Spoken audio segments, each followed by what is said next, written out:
오늘은 기초생활수급자분들이 막막하고 급하게 돈이 필요할 때 지원할 수 있는 정부 지원 대출 프로그램에 대한 이야기입니다.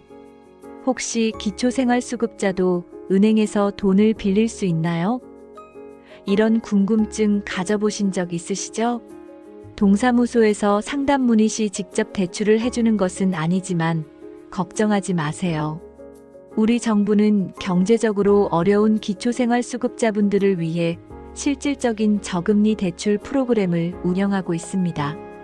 오늘 이 영상을 끝까지 시청하시면 당장 생활비가 부족하거나 급한 목돈이 필요할 때 어디서 어떻게 도움을 받을 수 있는지 명확하게 아실 수 있습니다. 생계자금은 물론 의료비, 교육비, 심지어 자립을 위한 창업자금까지 지원받을 수 있는 방법들을 하나하나 자세히 알려드릴 예정입니다. 이 정보만 제대로 알고 계셔도 어려운 시기를 헤쳐나가는데 큰 힘이 될 것입니다. 그럼 지금부터 함께 알아보겠습니다. 동사무소의 실제 역할 먼저 많은 분들이 오해하고 계시는 동사무소 대출에 대해 명확히 정리해드리겠습니다. 동사무소, 즉 주민센터에서는 직접 대출을 해주는 상품은 없습니다. 하지만 주민센터는 복지제도에 대한 정보를 가장 정확하고 빠르게 안내해주는 중요한 역할을 합니다. 특히 기초생활수급자분들에게는 단순히 대출 정보뿐만 아니라 각종 정부 지원 혜택이나 복지 서비스에 대한 포괄적인 상담을 받을 수 있는 매우 중요한 창구입니다. 담당 공무원분들께 기초생활수급자 대출과 관련된 궁금증을 문의하시면 본인에게 맞는 정부 지원, 융자 프로그램을 친절하게 상담해주고 연결해 주실 것입니다. 동사무소는 직접 돈을 빌려주는 곳이 아니라 우리가 어떤 도움을 받을 수 있는지 길을 알려주고 실질적인 도움을 받을 수 있도록 연결해주는 곳이라고 이해하시면 되겠습니다. 방문하시기 전에 필요한 서류나 본인의 상황을 정리해서 가시면 더욱 심도 있는 상담을 받을 수 있습니다. 그렇다면 기초생활수급자가 실제로 받을 수 있는 대출, 종류에는 어떤 것들이 있는지 하나씩 자세히 살펴보겠습니다. 각 상품들은 한도, 금리 대상, 특징이 모두 다르기 때문에 본인에게 가장 적합한 것을 찾는 것이 중요합니다. 첫 번째는 미소금융 생계자금 대출입니다. 이 대출은 최대 1,200만 원까지 연 4.5% 내외의 금리로 이용할 수 있습니다. 신용등급이 낮거나 소득이 부족한 서민층을 대상으로 하며 특히 생계비, 의료비, 학자금, 사업운영자금처럼 긴급하게 자금이 필요할 때 큰 도움이 됩니다. 실제 사례를 들어보겠습니다. 홀로 두 아이를 키우는 박희정 씨는 큰아이의 갑작스러운 수술로 인해 600만 원의 수술비가 필요했습니다. 과거 이혼 과정에서 생긴 신용불량으로 일반 은행 대출은 불가능했지만 미소금융을 통해 필요한 자금을 지원받아 아이의 수술을 무사히 마치고 회복시킬 수 있었습니다. 이 대출의 특징은 신용등급이 낮아도 상환의지만 있다면 지원을 받을 수 있다는 점입니다. 서민금융진흥원 콜센터나 지역 서민금융통합지원센터를 통해 신청 및 상담이 가능하며 신청 시에는 신분증, 소득증빙서류, 대출 목적을 증빙할 서류 등이 필요할 수 있습니다. 이 제도는 신청 절차가 비교적 간편하고 필요한 서류도 최소화되어 있어 급하게 자금이 필요하신 분들께 유용합니다. 두 번째는 소액 생계비 대출입니다. 이 대출은 최대 100만 원 한도로 연 15.9% 이하의 금리로 제공됩니다. 저소득자, 저신용자뿐만 아니라 무직자, 연체자, 심지어 신용불량자도 신청할 수 있는 특징이 있습니다. 승인율이 매우 높고 조건만 맞으면 당일 입금까지도 가능할 정도로 빠르게 지원받을 수 있다는 장점이 있습니다. 이 상품은 단기적으로 급한 생활자금이 필요한 분들을 위해 설계되었습니다. 당장 내일 생활비가 부족해서 식료품을 사야 하는데 일반 대출은 엄두도 내지 못했던 분들께 이 대출은 정말 큰 도움이 될 수 있습니다. 실제로 고령의 부모님을 모시고 사는 정수민 씨는 갑작스럽게 어머니의 약값과 당장 필요한 생필품비로 50만 원이 필요했습니다. 오랫동안 구직 활동 중이어서 소득이 없던 상황이었지만 소액 생계비 대출을 신청하여 당일 계좌로 돈을 받아 어머니의 약을 구입하고 생활에 필요한 물품들을 구매할 수 있었습니다. 이 대출은 소득 증빙이 어려운 분들도 신청할 수 있다는 점에서 큰 의미가 있습니다. 다만 과거 서민금융진흥원의 다른 상품에서 상환 의무를 성실히 이행하지 않은 이력이 있다면 신청이 어려울 수 있습니다. 세 번째는 햇살론 15입니다. 이 상품은 최대 2천만 원까지 연 15.9% 이하의 금리로 대출을 받을 수 있습니다. 기존 금융권에서 대출이 어려웠던 저신용 저소득층을 대상으로 하며 소득 증빙 여부에 따라 일반 보증과 직접 보증으로 나뉘어 진행됩니다. 소득 활동을 꾸준히 하고 계시지만 신용 등급이 낮아 은행에서 번번이 거절당하셨던 분들께 햇살론 15는 한 줄기 빛과 같습니다. 예를 들어 택배 분류 작업을 하며 생계를 이어가고 계신 윤두옥 씨는 갑작스럽게 아버지가 쓰러지시면서 응급실비와 입원비로 1,200만 원이 필요하게 되었습니다. 비정규직이라 신용도가 높지 않아 일반 은행 대출이 어려웠지만 꾸준한 근로소득을 증빙하여 햇살론 15를 신청해 무사히 자금을 마련하여 아버지의 치료비를 해결할 수 있었습니다. 햇살론 15의 일반 보증은 은행에서 보증 심사를 진행하는 반면 직접 보증은 서민금융진흥원이 직접 심사하여 은행을 통하지 않고도 대출을 받을 수 있습니다. 소득 증빙은 근로소득, 사업소득, 연금소득 등 다양한 형태로 인정될 수 있으며 재직 증명서나 소득 금액 증명원 등의 서류가 필요합니다. 네 번째는 가장 중요한 긴급복지 생계지원금입니다. 이 지원금은 대출의 개념이라기보다는 말 그대로 긴급한 상황에 처한 분들을 위한 현금 지원입니다. 가구당 최대 100만 원에서 300만 원까지 지원되며 특히 이 제도의 큰 장점은 일부 지역에서는 무이자로 상환이 가능하다는 점입니다.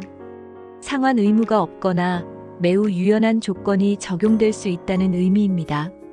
갑작스러운 실직, 질병, 재난 등으로 인해 생계가 어려워진 긴급 상황에 처한 가구를 대상으로 합니다.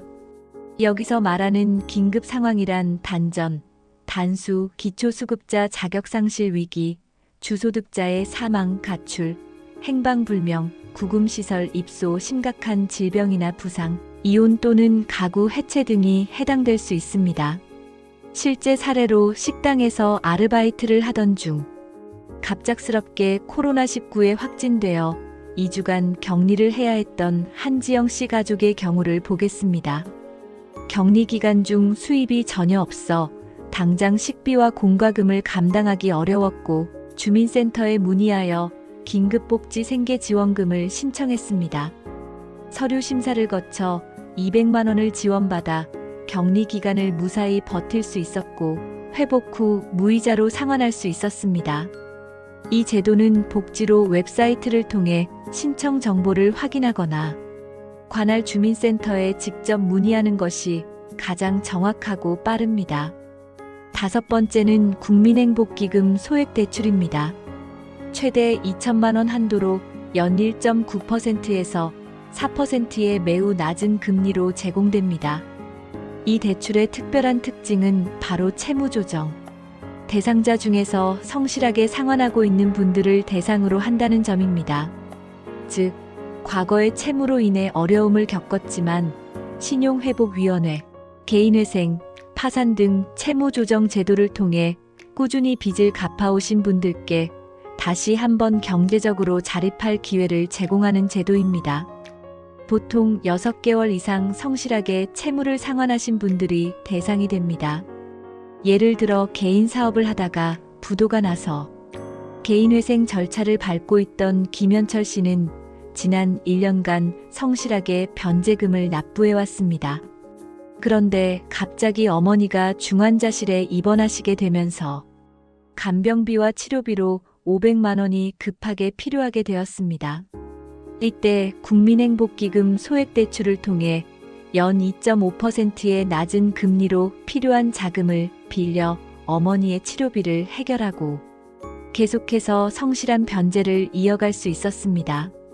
한국자산관리공사 캠코 국민행복기금 웹사이트를 통해 자세한 정보를 확인하실 수 있으며 신분증, 채무조정 확정통지서, 성실상환 내역 등이 필요할 수 있습니다. 마지막으로 취약계층 자립자금입니다.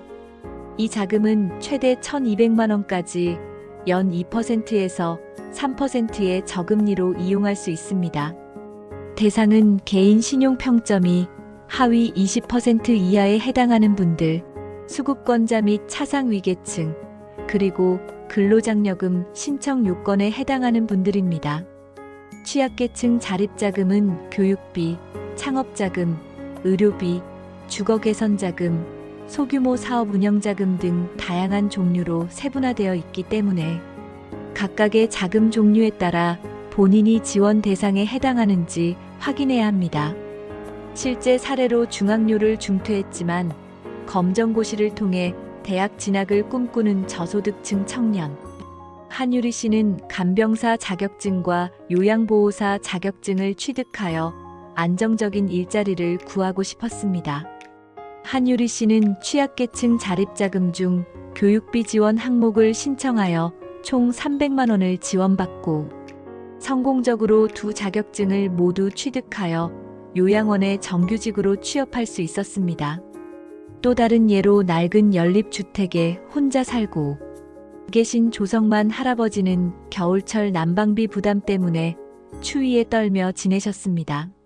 할아버지는 취약계층 자립자금 중 주거개선자금을 신청하여 창호 교체와 단열, 공사비를 지원받아 따뜻하고 쾌적한 겨울을 보낼 수 있었습니다.